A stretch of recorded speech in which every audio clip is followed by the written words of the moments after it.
لائق سے تعظیم قابل احترام بزرگوں، دوستوں اور ساتھیوں،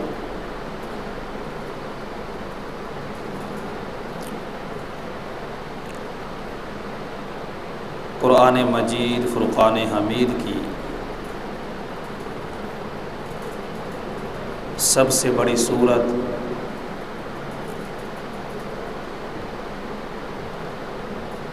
سورہ بقرہ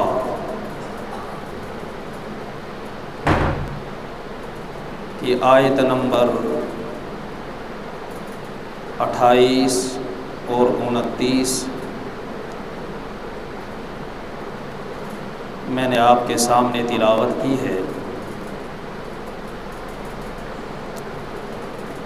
انہی کے متعلق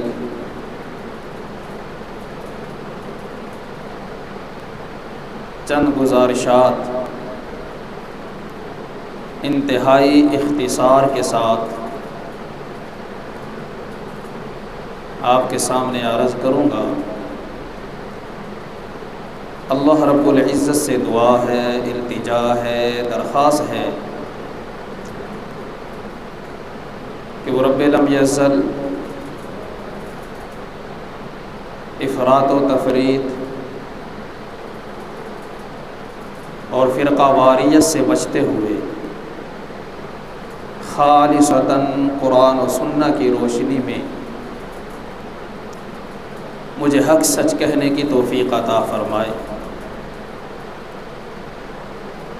اور ہم سب کو اللہ رب العزت قرآن مجید فرقان حمید اپنی پاک کتاب کو پڑھنے کی اور سمجھنے کی توفیق عطا فرمائے، اور پھر اپنی زندگی کو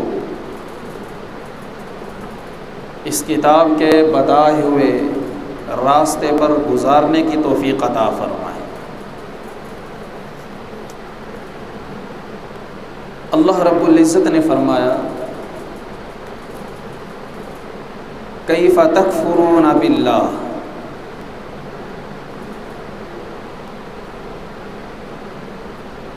کہ تم اللہ کا انکار کیسے کرتے ہو۔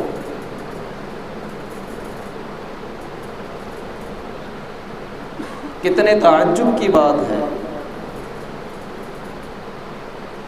کہ تم اللہ کا انکار کرتے ہو۔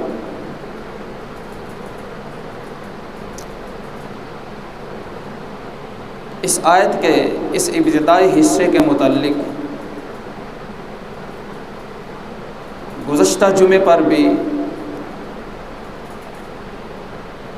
میں نے کچھ باتیں عرض کی تھیں، جس کی تفصیل میں نے یہ آپ کو بتایا تھا کہ اس آیت کے مخاطبین مشرکین مکہ ہیں، کفار ہیں۔ انہیں خطاب کر کے اللہ رب العزت یہ فرما رہے ہیں کہ تم اللہ کا انکار کیسے کرتے ہو۔ جیسا کہ گزشتہ جمعے پر میں نے عرض کیا تھا کہ وہ اللہ کا انکار تو نہیں کرتے تھے، اللہ کو تو مانتے تھے، اور پھر قرآن مجید کے مختلف مقامات سے کچھ آیات پڑھ کر میں نے آپ کو سنائی تھی، جن سے یہ ثابت ہوا تھا کہ وہ اللہ کو مانتے تھے، اللہ کا انکار نہیں کرتے تھے۔ یہ الگ بات ہے کہ وہ اللہ کے ساتھ شریک کرتے تھے۔ تو پھر اللہ رب العزت یہ کیسے فرما رہے ہیں کہ تم اللہ کا انکار کیوں کرتے ہو؟ تو اس کا جواب یہ عرض کیا تھا کہ اللہ رب العزت کی الوہیت اور ربوبیت اور نبی پاک صلی اللہ علیہ وسلم کی نبوت اور رسالت یہ لازم ملزوم ہیں، ایک دوسرے کے ساتھ جڑی ہوئی ہیں۔ ایک کا انکار ہوگا تو دوسرے کا انکار خود بخود لازم آ جائے گا۔ اگر کوئی اللہ کو تو مانے مگر حضور کی نبوت اور رسالت کو نہ مانے تو پھر وہ ایسا ہے گویا حضور اللہ کو بھی نہیں مانتا۔ اور جو حضور کو تو مانے مگر اللہ کی توحید اور ربوبیت کو نہ مانے تو وہ ایسا ہے گویا اللہ کو بھی نہیں مانتا۔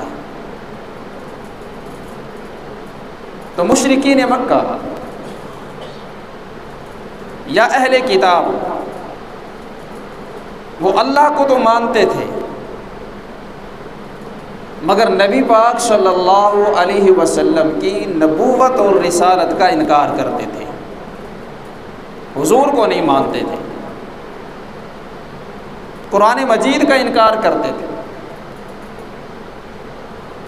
تو اللہ رب العزت نے حضور کے انکار کو اپنا انکار بتایا ہے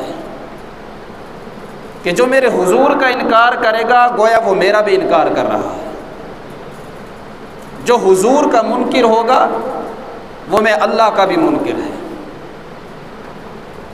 تو اس لیے فرمایا کیف تکفرون باللہ، یہ تم اللہ کے منکر کیسے ہو سکتے ہو، تم اللہ کا انکار کیسے کر سکتے ہو۔ کنتم امواتا، حالانکہ حقیقت یہ ہے کہ تم بے جان تھے۔ انسان کیا ہے؟ انسان کی اوقات کیا ہے؟ انسان کی حیثیت کیا ہے؟ اگر انسان اپنی ذات پر غور کرے تو اسے معلوم ہوگا کہ انسان کی کوئی اوقات ہی نہیں ہے، اس کی تو کوئی حیثیت ہی نہیں ہے، اس کا وجود کیا تھا۔ الہ العالمین نے قرآن مجید فرقان حمید میں منظر کشی فرمائی،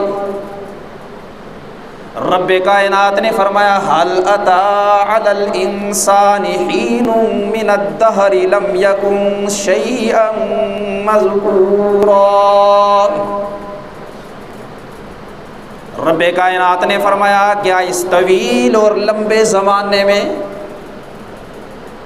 انسان پر ایسا وقت بھی نہیں گزرا لم یکن شیئا مذکورا،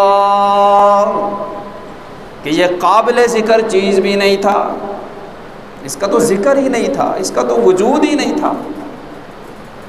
الہ العالمین نے فرمایا حل اتی علی الانسان حین من الدہر، کہ اس لمبے اور طویل زمانے میں ایسا وقت بھی نہیں گزرا لم یکن شیئا مذکورا، کہ انسان کوئی قابل ذکر چیز ہی نہیں تھا۔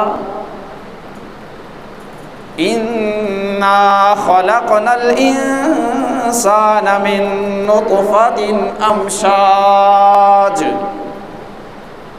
پھر ہم نے ایک ملے جلے نطفے سے انسان کو پیدا کیا۔ انسان ہے کیا؟ اس کائنات میں اللہ رب العزت نے 4 عناصر پیدا کیے ہیں، آگ، پانی، ہوا اور مٹی۔ یہ وہ 4 عناصر ہیں کہ جن کے ذریعے سے اللہ رب العزت انسانی غذا کو پیدا فرماتے ہیں۔ ان 4 عناصر کے ذریعے انسانی غذا پیدا ہوتی ہے اور بنتی ہے۔ پھر وہ جو غذا ہے اس غذا کو انسان کھاتا ہے، پھر انسان کا خون بنتا ہے، پھر وہ خون، اس خون سے نطفہ بنتا ہے، پھر وہ نطفہ ماں کے رحم میں جاتا ہے، اور اللہ رب العزت ماں کے رحم میں اس نطفے کو ترقی دیتے ہیں، اس کی پرورش کرتے ہیں۔ ماں کے رحم میں وہ نطفہ خون کا لوتھڑا بنتا ہے، پھر وہ جمع ہوا خون گوشت کے ٹکڑے کی شکل اختیار کرتا ہے، پھر اس گوشت کے ٹکڑے میں اللہ رب العزت ہڈیاں پیدا فرماتے ہیں، اور پھر ان ہڈیوں پر اللہ رب العزت گوشت چڑھاتے ہیں، اور پھر 4 ماہ گزرنے کے بعد اللہ رب العزت اس میں روح کو پھونک دیتے ہیں۔ تو ان تمام بے جان چیزوں سے اللہ رب العزت نے ایک جیتا جاگتا انسان پیدا فرمایا ہے۔ الہ العالمین نے 18ویں پارے میں منظر کشی فرمائی۔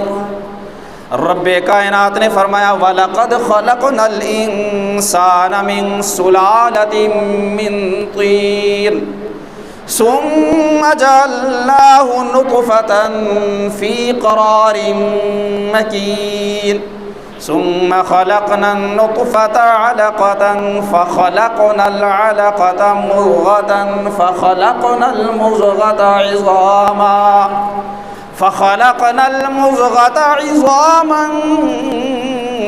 فَكَسَوْنَا الْعِظَامَ لَحْمًا ثُمَّ أَنشَأْنَاهُ خَلْقًا آخَرَ فَتَبَارَكَ اللَّهُ أَحْسَنُ الْخَالِقِينَ۔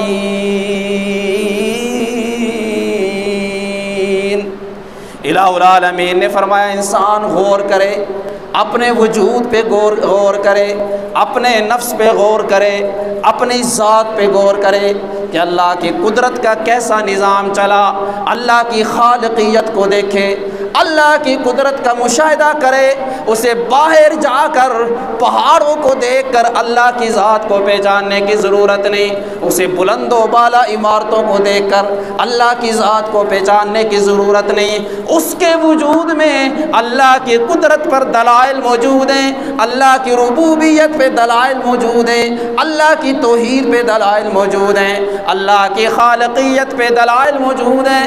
الہ العالمین نے فرمایا وَلَقَدْ خَلَقْنَا الْإِنسَانَ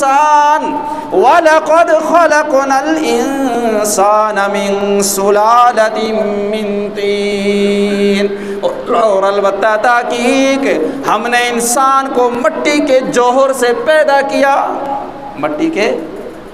ہم نے انسان کو مٹی کے جوہر سے پیدا کیا کہ انسان کی ہر پیدا ہونے والی غذا مٹی سے نکلتی ہے، انسان کا اناج، انسان کے لیے اناج بھی مٹی سے پیدا ہوتا ہے، روٹی بھی مٹی سے پیدا ہوتی ہے، آٹا بھی مٹی سے پیدا ہوتا ہے، فصلیں اور باغات اور پھل اور سبزیاں بھی مٹی سے پیدا ہوتی ہیں، اور انہی غذا کے ذریعے سے انسان کا خون بنتا ہے۔ رب کائنات نے فرمایا وَلَقَدْ خَلَقْنَا الْإِنسَانَ مِنْ سُلَالَةٍ مِّن طِينٍ، اور البتہ تحقیق ہم نے انسان کو مٹی کے جوہر سے پیدا کیا، ثُمَّ جَعَلْنَاهُ نُطْفَةً فِي قَرَارٍ مَّكِينٍ، پھر ہم نے اس کے اندر خون پیدا کیا، اور اس خون نے نطفے کی شکل اختیار کی، پھر اس نطفے کو ہم نے ایک مضبوط اور محفوظ جگہ کے اندر ٹھہرا دیا۔ رب کائنات نے فرمایا ثم خلقنا النطفة علقا، پھر ہم نے اس نطفے کو جمع ہوا خون بنا دیا، خون کا ایک لوتھڑا بنا دیا، فخلقنا العلقة مضغة، پھر ہم نے اس خون کے لوتھڑے کو ایک گوشت کے ٹکڑے میں تبدیل کر دیا، فخلقنا المضغة عظاما، پھر ہم نے گوشت کے اس ٹکڑے میں ہڈیوں کو پیدا کیا، فَكَسَوْنَا الْعِظَامَ لَحْمًا، اور پھر ہڈیوں کے اوپر گوشت چڑھا دیا، بالآخر الہ العالمین نے اس کے اندر روح پھونک دی۔ ان تمام بے جان چیزوں سے رب کائنات نے ایک جیتا جاگتا انسان پیدا فرما دیا۔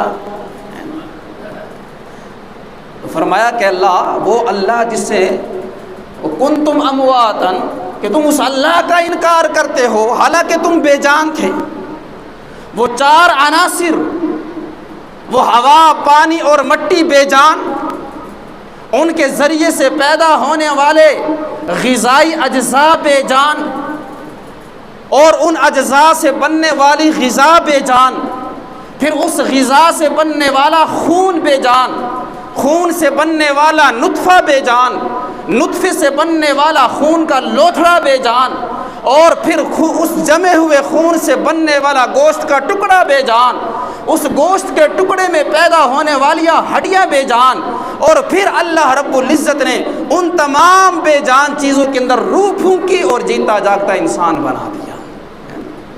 فرمایا کیف تکفرون باللہ، تم کیسے اللہ کا انکار کرتے ہو؟ کتنے حیرت کی بات ہے، کتنے تعجب کی بات ہے کہ تم اللہ کا انکار کرتے ہو۔ وَكُنْتُمْ أَمْوَاتًا، حالانکہ تم بے جان تھے۔ فَأَحْيَاكُمْ، پھر اللہ نے تمہیں زندہ کیا، تمہیں جیتا جاگتا انسان بنا دیا۔ انسان اپنی تخلیق میں غور تو کرے، کس اللہ کا انکار کر رہا ہے، کس اللہ کا منکر بنا بیٹھا ہے۔ فرمایا الہ العالمین نے تمہیں ایک جیتا جاگتا انسان بنا دیا، ایک جاندار انسان بنایا، اور پھر تمام مخلوقات میں سے اللہ رب العزت نے انسان کو اشرف المخلوقات بنایا، سب سے خوبصورت بنایا، سب سے اعلیٰ بنایا۔ اگر ہم غور کریں تو اللہ کی جو دیگر جاندار مخلوق ہے وہ کئی چیزوں میں ہم سے بہت اعلیٰ ہے، طاقت میں ہم سے اعلیٰ، چست اور چالاکی کے اندر ہم سے اعلیٰ، لڑنے بھڑنے کے اندر ہم سے آگے، چلنے پھرنے کے اندر ہم سے تیز رفتار۔ اونٹ کو دیکھ لیں، شیر کو دیکھ لیں، درندوں کو دیکھ لیں، یا ہمارے ارد گرد جتنے جانور ہیں، جتنے حیوانات ہیں، وہ طاقت میں، چلنے میں، پھرنے میں، محنت کرنے میں، بوجھ اٹھانے میں انسان سے زیادہ مضبوط ہیں، انسان سے زیادہ طاقتور ہیں، مگر اللہ نے انہیں اشرف المخلوقات نہیں بنایا، انہیں سب سے افضل نہیں بنایا۔ اللہ نے انسان کو سب سے افضل بنایا ہے۔ اب تمام حیوانات میں اور تمام جاندار مخلوق میں اللہ رب العزت نے جو انسان کو فوقیت عطا فرمائی ہے، جو اسے اشرف المخلوقات بنایا ہے، افضل ہونے کا جو مقام اسے عطا فرمایا ہے، وہ کس بنیاد پہ ہے؟ وہ عقل اور شعور کی بنیاد پہ ہے۔ کہ اللہ نے بھینس کو عقل نہیں دی، اللہ نے گدھے کو عقل نہیں دی، شیر اور کسی درندے کو اللہ نے عقل اور شعور عطا نہیں فرمایا۔ جان انہیں بھی دی ہے، روح ان کے اندر بھی ڈالی ہے، ہاتھ پاؤں ان کو بھی دیے ہیں، کان ان کے بھی لگے ہوئے ہیں، بولنے کے لیے زبان ان کی بھی ہے، سونگھنے کے لیے ناک ان کے پاس بھی ہے، وہ جتنے انسانی اعضاء ہیں وہ سارے کے سارے ان کے پاس بھی ہیں، وہ بھی کھاتے ہیں، وہ بھی پیتے ہیں، وہ بھی چلتے پھرتے ہیں، وہ بھی چیزوں کو محسوس کرتے ہیں، سردی انہیں بھی لگتی ہے، گرمی انہیں بھی لگتی ہے، کھاتے پیتے وہ بھی ہیں، وہ ساری کی ساری چیزیں جو ایک انسان کے ساتھ ہیں وہی ان کے ساتھ بھی ہیں۔ انسان کے اندر خواہشات کا مادہ ہے، ان کے اندر بھی خواہشات کا مادہ ہے، مگر ایک چیز کا فرق ہے، اللہ نے ان کو عقل و شعور نہیں دیا، انسان کو عقل و شعور دیا ہے۔ اب اس عقل کا تقاضا ہے، اس شعور کا تقاضا ہے کہ اس عقل کو ہم استعمال میں لائیں اور اللہ کی ذات کو پہچانیں کہ اللہ نے کیسا خوبصورت انسان بنایا۔ فرمایا کیف تکفرون باللہ وکنتم امواتا، کیسے تم اللہ کا انکار کرتے ہو حالانکہ تم بے جان تھے، اللہ نے جاندار انسان بنا دیا۔ اور پھر الہ العالمین نے ایک اور انعام کا ذکر کیا، اللہ کی ایک تو یہ نعمت کہ اللہ نے تمہیں جیتا جاگتا انسان بنا دیا، تم قابل ذکر چیز ہی نہیں تھے، تمہارا وجود ہی نہیں تھا، تمہاری کوئی ہستی ہی نہیں تھی، اللہ نے عدم سے تمہیں وجود عطا فرمایا، نیست سے اللہ نے تمہیں ہستی کی صورت میں تبدیل کیا۔ یہ اللہ کا کتنا بڑا انعام ہے۔ اور فرمایا پھر زندگی دی، اور اس کے بعد اللہ رب العزت ایک اور انعام فرمائیں گے، ثم یمیتکم، کہ اللہ تمہیں موت دیں گے، اللہ تمہیں موت دیں گے۔ یہ موت کا آنا بھی اللہ کا انعام ہے، موت بھی اللہ کی نعمت ہے، موت بھی اللہ کی نعمت ہے۔ آپ کہیں گے یہ موت بھلا اللہ کی نعمت کیسے ہو سکتی ہے؟ موت اللہ کی نعمت ہے، اس لیے کہ ہر بندہ یہ چاہتا ہے کہ مجھے اللہ کی ملاقات مل جائے، اللہ سے ملاقات ہو جائے، اللہ کا دیدار مجھے نصیب ہو جائے۔ اب اللہ سے ملاقات اور اللہ کا دیدار نصیب ہونا یہ کب ہوگا؟ جب موت آئے گی۔ کب ہوگا؟ جب موت آئے گی۔ تو اس اعتبار سے موت بھی اللہ کی کیا ہے؟ نعمت ہے۔ اور پھر ہر بندہ یہ چاہتا ہے، کون سا مسلمان ایسا ہے کہ جس کی یہ خواہش نہ ہو، جس کی یہ تمنا نہ ہو کہ مجھے حضور کی زیارت مل جائے، حضور کا دیدار نصیب ہو جائے، نبی پاک صلی اللہ علیہ وسلم کا قرب مل جائے، حضور کی صحبت مل جائے، حضور کی معیت مل جائے، حضور کے دست مبارک سے جام کوثر پینا نصیب ہو جائے، حضور کی زیارت ہو جائے۔ اب حضور کی زیارت ہو جانا، حضور کا دیدار، حضور کے دیدار کا ملنا، حضور کے مبارک ہاتھوں سے جام کوثر کا ملنا، یہ کب ممکن ہوگا؟ جب موت آئے گی۔ تو اس اعتبار سے موت اللہ کی نعمت ہے۔ اور ہر بندہ یہ چاہتا ہے کہ مجھ پہ کبھی بیماری نہ آئے، مجھے ایسی زندگی ملے کہ جس میں کوئی فقر فاقہ نہ ہو، جس میں غربت نہ ہو، جس میں تنگ دستی نہ ہو، جس میں کوئی پریشانی نہ ہو، جس میں بڑھاپا نہ ہو، جس میں کوئی بیماری نہ ہو، اور پھر ہر قسم کی نعمت مجھے میسر ہو، ہر قسم کا پروٹوکول مجھے حاصل ہو، وی آئی پی زندگی مجھے حاصل ہو۔ اب یہ ساری کی ساری نعمتیں کب ملیں گی؟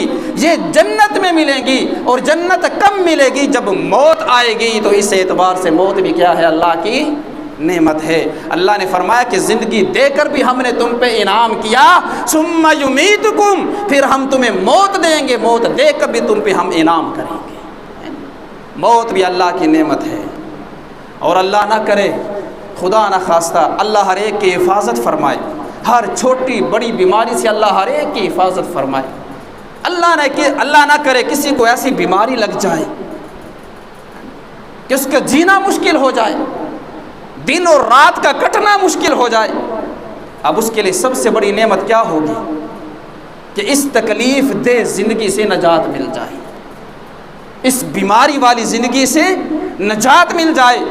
ڈاکٹروں نے کہہ دیا کہ لا علاج ہے، ہمارے پاس اس کا علاج نہیں ہے، دنیا میں اس کا علاج نہیں ہے۔ اب وہ تڑپتا ہوا راتیں گزارتا ہے، تڑپتا ہوا دن گزارتا ہے۔ اب اس کے لیے موت اللہ کی سب سے بڑی نعمت ہے۔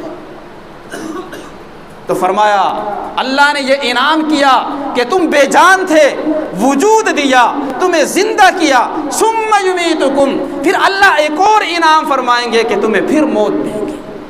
تو یہ موت کا آنا بھی اللہ کی نعمت ہے، مگر کن کے لیے؟ ایمان والوں کے لیے۔ کن کے لیے؟ اللہ کو ماننے والوں کے لیے۔ کن کے لیے؟ حضور کو ماننے والوں کے لیے۔ کن کے لیے؟ نیک اعمال کرنے والوں کے لیے موت اللہ کی نعمت ہے۔ الہ العالمین نے فرمایا کیف تکفرون باللہ، تم کیسے اللہ کا انکار کرتے ہیں؟ وکنتم امواتا، حالانکہ تم بے جان تھے، فاحیاکم، پھر اسی اللہ نے تمہیں زندہ کیا، ثم یمیتکم، پھر وہ تمہیں موت دے گا۔ اللہ پھر انعام فرمائیں گے کہ تمہیں موت عطا فرمائیں گے، ثم یحییکم، اور پھر موت دینے کے بعد اللہ تمہیں پھر زندگی نصیب فرمائیں گے، اللہ پھر تمہیں زندگی عطا فرمائیں گے۔ اس آیت کے اندر اللہ رب العزت نے انسان پر گزرنے والے، انسان کے ساتھ پیش آنے والے 4 مراحل کا ذکر کیا ہے۔ موت، زندگی، پھر موت اور پھر زندگی۔ 2 موتوں کا ذکر ہے اور 2 زندگیوں کا ذکر ہے کہ پہلے موت تھی، پھر زندگی ملی، پھر موت آئے گی، پھر زندگی ملے گی۔ پہلی موت کیا ہے؟ جب انسان غذا کی شکل میں تھا، جب انسان ہوا اور مٹی کی شکل میں تھا، جب انسان خون کی شکل میں تھا، جب انسان نطفے کی شکل میں تھا، جب انسان خون کے لوتھڑے کی شکل میں تھا، جب انسان گوشت کے لوتھڑے کی شکل میں تھا۔ پہلی موت یہ ہے۔ پھر اللہ نے ماں کے پیٹ کے روح پھی، پھر وہ ماں پیٹ کے زندہ رہا، کچھ مہینے وہ ماں کے پیٹ اندر رہا، پھر اللہ نے دنیا کی زندگی دنیا کے اندر اسے سے پیدا فرما دیا، پھر دنیا کی زندگی کے بعد اللہ پھر اسے موت دیں گے۔ موت کیا ہے؟ روح کا جسم سے نکل جانا، اسے موت ملے گی۔ اسی کو اللہ نے فرمایا کل نفس ذائقۃ الموت، کہ ہر جی نے موت کا ذائقہ چکھنا ہے۔ اس موت کے بعد اللہ نے پھر فرمایا ثم یحییکم، اللہ پھر تمہیں زندگی نصیب فرمائے۔ دو موتوں کا ذکر ہے اور دو زندگیوں کا ذکر ہے۔ پہلی زندگی ماں کے پیٹ سے شروع ہوتی ہے، پہلی زندگی ماں کے پیٹ سے شروع ہوتی ہے۔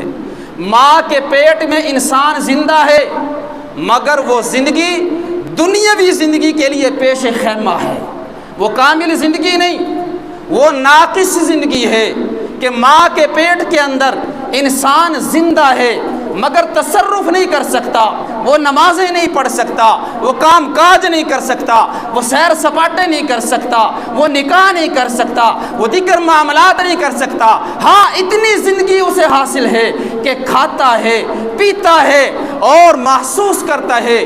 ماں کو ٹھنڈ لگ جائے تو بیٹا ٹھنڈ کو محسوس کرتا ہے، ماں کو گرمی لگے تو بچہ ماں کے پیٹ کے اندر اس کو محسوس کرتا ہے۔ ماں کے اوپر جو احوال آتے ہیں، جو حالات آتے ہیں ماں کے پیٹ کے اندر، وہ بچہ ان حالات کو محسوس کرتا ہے۔ اگر ماں کے اوپر پریشانی آئے، ماں ٹینشن کے اندر مبتلا ہو جائے، ڈاکٹر کہتے ہیں اس کا اثر بھی ماں کے پیٹ کے اندر بچے پہ پڑتا ہے، مگر وہ ناقص زندگی ہے، اس میں کام نہیں کر سکتا، اس میں جو ہے محنت نہیں کر سکتا، اس میں چل پھر نہیں سکتا، مگر وہ زندگی ہے، اس زندگی کا کوئی انکار نہیں کرتا۔ وہاں سے دنیاوی زندگی شروع ہوتی ہے، مگر ہم جب تاریخ لکھتے ہیں، تاریخ پیدائش لکھتے ہیں، تو وہ ماں کے پیٹ والے جو 5 مہینے کی زندگی ہے اس کو شمار نہیں کرتے۔ لیکن اگر زندگی کا انکار کرتے ہیں، کیا اس زندگی کا انکار کرتے ہیں؟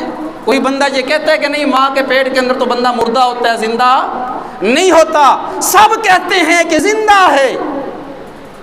ہاں، پھر تم نے وہ 5 مہینے تاریخ پیدائش میں شامل کیوں نہیں کیے؟ بھئی زندہ ہے مگر کامل زندگی نہیں ہے، کامل زندگی نہیں ہے۔ یہی وجہ ہے کہ اگر بچہ ماں کے پیٹ کے اندر ہو اور عید الفطر آ جائے تو اس کا فطرانہ دینا واجب نہیں ہوتا۔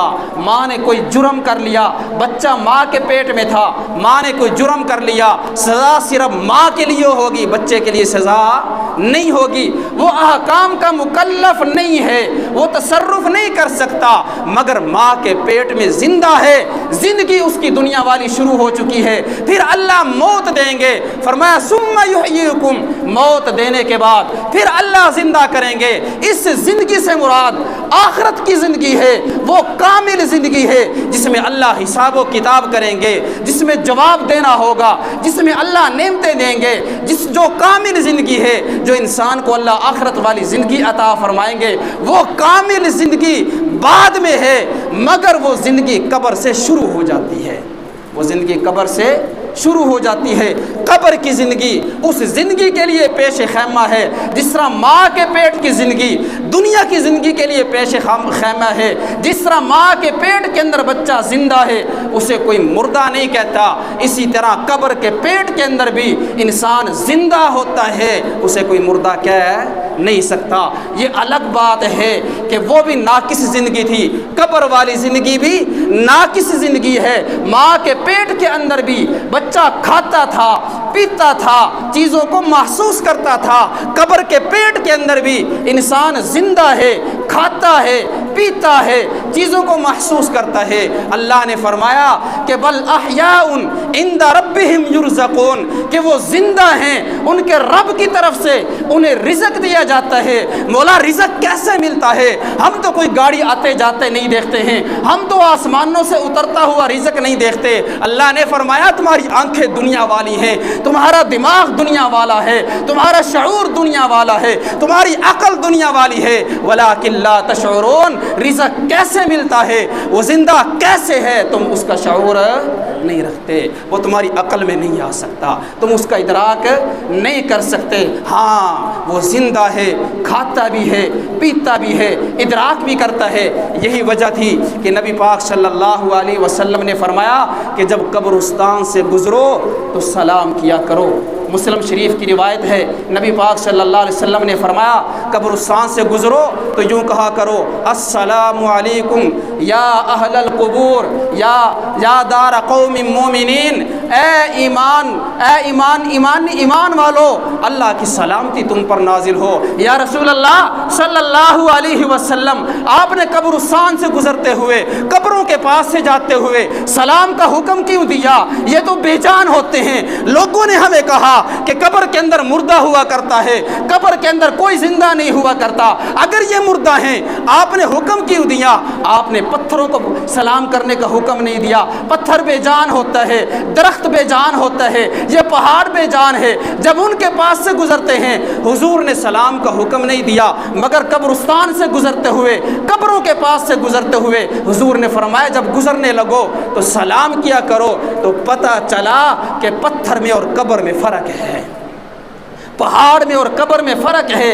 اگر فرق نہ ہوتا یہ قبر والا بھی پتھر کی طرح بے جان ہوتا، قبر والا بھی پہاڑ کی طرح بے جان ہوتا، قبر والا بھی درختوں کی طرح بے جان ہوتا، تو پھر حضور سلام کا حکم نہ دیتے۔ حضور نے سلام کا حکم دیا ہے، تو مطلب یہ ہے کہ قبر کے اندر کوئی زندگی ہے، ہمارے سلام کا کوئی اثر ہوتا ہے، ہمارے سلام کا شاید احساس کیا جاتا ہے، ہمارے سلام کرنے کا کوئی فائدہ انہیں حاصل ہوتا ہے۔ اگر بے جان کوئی سلام کرنا تھا تو پھر حضور کہہ دیتے پتھروں کو سلام کیا کرو، حضور کہہ دیتے دیواروں کو سلام کیا کرو، حضور کہہ دیتے پلر کے پاس سے گزرو تو سلام کیا کرو، درخت کے پاس سے گزرو تو سلام کیا کرو، مگر ان بے جان چیزوں کے بارے میں سلام کا حکم نہیں دیا۔ سلام کا حکم دیا تو قبرستان کے پاس سے گزرتے ہوئے دیا۔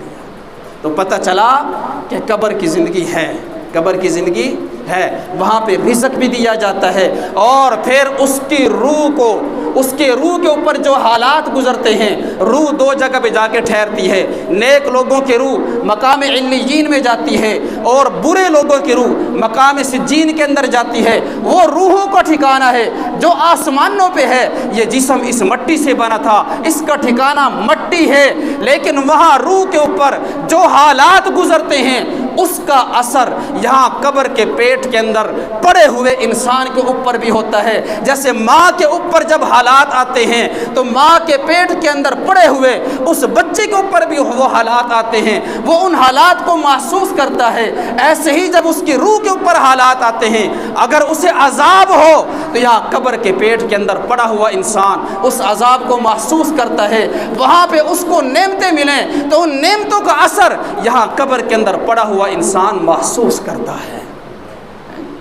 یہ قبر کی زندگی ہے، مگر یہ کامل نہیں ہے۔ کوئی بندہ یوں کہنا شروع کر دے جی اگر مر گیا تو وہ بے نال نکاح کیوں ہوتا، اس کے بچے یتیم کیوں ہوتے ہیں، ان کی بیوائیں آگے نکاح کیوں کر لیتی ہیں، ان کی وراثت کیوں تقسیم ہو جاتی ہے؟ او بھائی یہ ناقص زندگی ہے۔ جس طرح ماں کے پیٹ کے اندر ناقص زندگی تھی مگر زندہ تھا، اس پہ احکام لاگو نہیں ہوتے تھے، اسی طرح قبر کے پیٹ کی زندگی ناقص زندگی ہے۔ وہ آخرت کی کامل زندگی کے لیے پیش خیمہ ہے، اس کا مقدمہ ہے، اس کی ابتدا اور آغاز ہے۔ یہ ناقص زندگی ہے، یہ اس میں شعور تو ہے، اس میں کھانا پینا تو ہے، مگر احکام اس کے اوپر نافذ نہیں ہوتے۔ یہ نہیں ہوتا کہ اس کی بیواؤں سے نکاح نہ کیا جائے، اس کے بچے یتیم نہ ہوں اور اس کی وراثت کو تقسیم نہ کیا جائے۔ تو اللہ نے فرمایا ثم یمیتکم، پھر وہ تمہیں موت دے گا، یہ بھی اللہ کا انعام ہے۔ ثم یحییکم، پھر وہ تمہیں زندہ کرے گا، یہ اللہ کا ایک اور تمہارے اوپر انعام ہوگا۔ جس اللہ نے تمہارے وجود پہ، تمہاری ذات پہ، تمہارے نفس پہ اتنے انعام کیے ہیں، کیف تکفرون باللہ، کتنے تعجب کی بات ہے کہ تم اس اللہ کا انکار کرتے ہو۔ بقیہ بات انشاءاللہ پھر عرض کی جائے گی، جو کچھ بیان ہو اللہ اپنی بارگاہ میں